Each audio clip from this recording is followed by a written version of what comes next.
After a couple years of working on the ramp, I was able to bid on a crew with people I liked.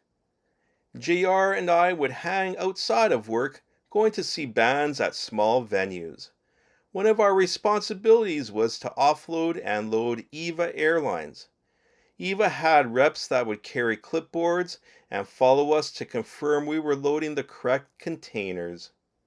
In early fall, we were looking at the onload and noticed the load sheet said final, which means that we can do our work.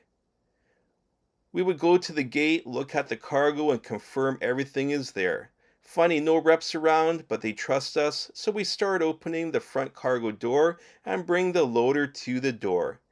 As we are undoing the locks, we look at each other, we smell smoke, and all of a sudden a fire appears. It gets intense. We remove the loader and we finally see the reps talking to each other at the terminal. We try to wave them down, but they don't notice us. I notice maintenance and cabin service vehicles parked. I tell JR to clear the aircraft. The fire is still growing. I go to the electrical unit and shut the power off. Soon the fire slows down and stops. Some smoke is still around when the fire department shows. The electrical cord was completely melted. I should have died when I shut off the power. Mechanics inspect the aircraft and are able to change the junction box, and the flight is able to go on time. JR and I go to the manager's office and we are interviewed by the police. We write a report of what happened and the airport manager sends us back to our next duties. He didn't even consider our mental or emotional state. That adrenaline was still pumping through my veins. Many workers consider us heroes.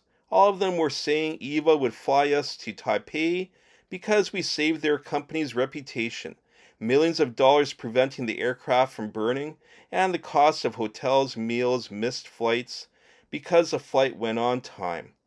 The airport authority didn't even thank us. Weeks later, one coworker told the manager on duty that it was shameful on how we were treated.